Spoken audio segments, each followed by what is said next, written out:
Okay, everybody, happy Tuesday. Big waves to you. Good to see you. If you're brand new, if you just do two hands, it'll make you smile better for the day, just so you know. Okay, we've experienced that here over the last 4 years. All right. Well, the word for today is grace. Grace. And I don't know. I feel like this word's for somebody today. And could have been, it was really good for me, but I feel like it's going to touch a lot of people. Because this is a tough one.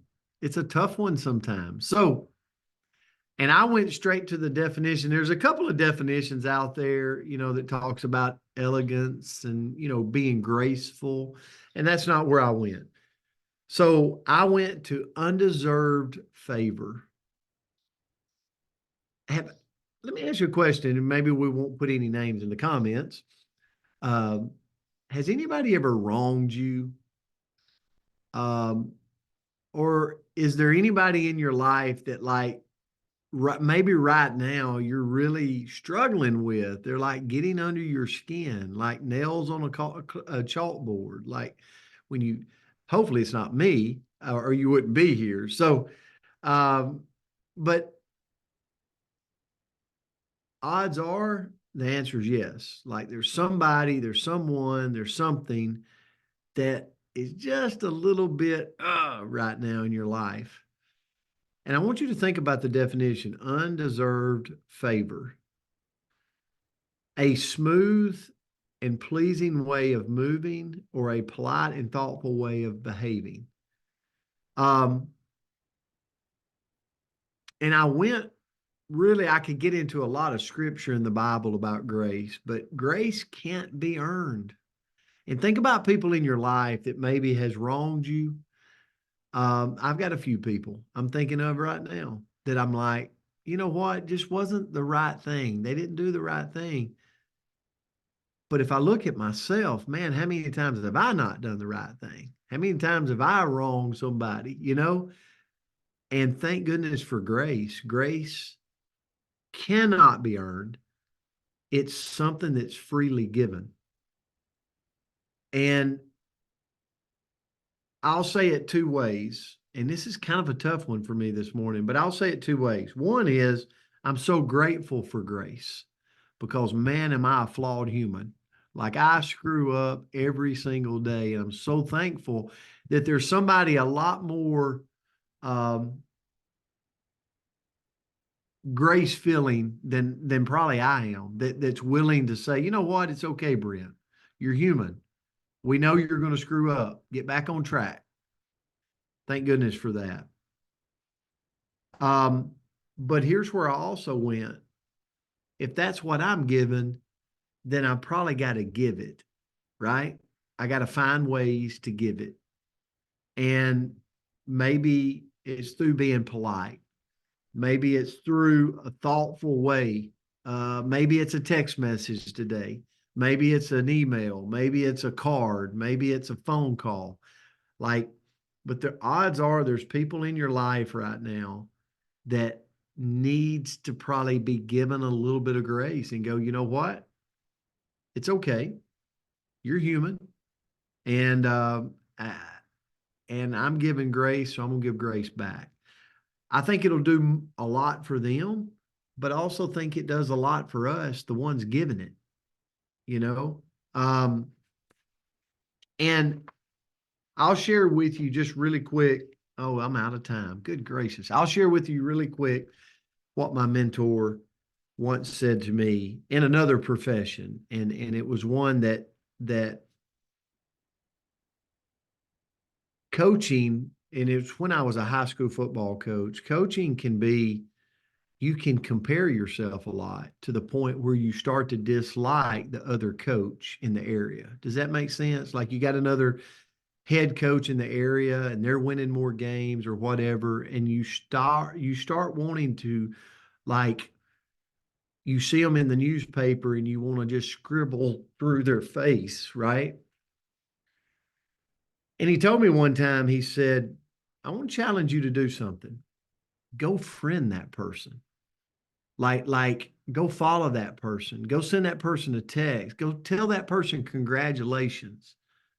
Not only will he respect you, but you will release that comparing mechanism inside of you that's driving you nuts. And I want to tell you, it was the best advice he ever gave me because it's followed me through careers. And when I start to feel like I'm comparing myself to somebody, I try to just throw love towards them because it releases that comparison.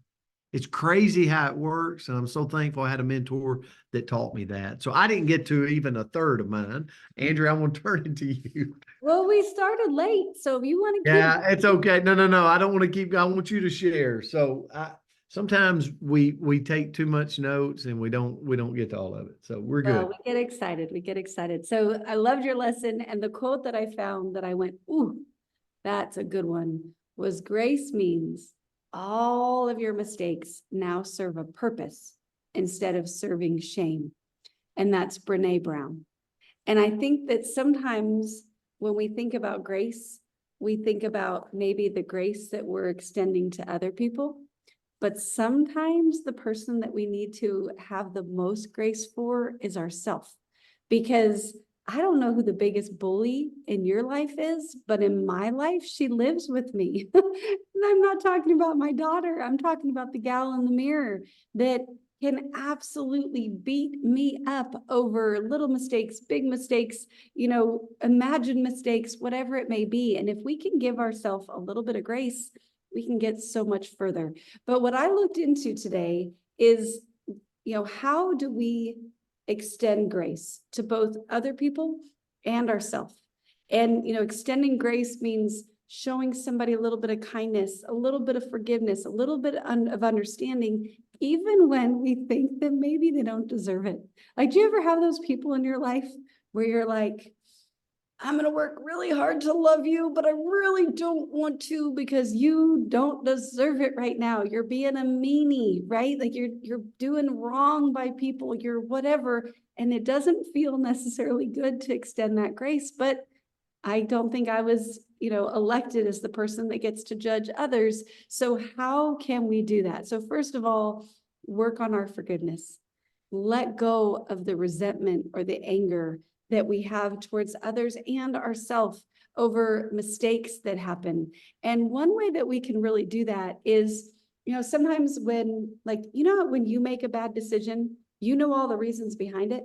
And so you can forgive yourself. Your intention. You're like, yeah, I told a fib, but I did it because I didn't want to hurt their feelings and, whatever it may be. But when somebody else does it to you, you only see the action and you don't ever look at that intention behind it. So if we can pause for a moment and look at what the intention was behind. Did that person mean to be mean to us? No. Did they mean to hurt our feelings? No. Most likely they were just stumbling through their day, just like we stumble through ours. So go give a little bit of forgiveness. Next is empathy. So when we try to understand something from somebody else's perspective, it's so much easier to be grace-filled because we go, yeah, they did have a poopy day yesterday. And so they lashed out at me because they needed to express and release some of that tension that was in them or whatever it may be. Next is patience.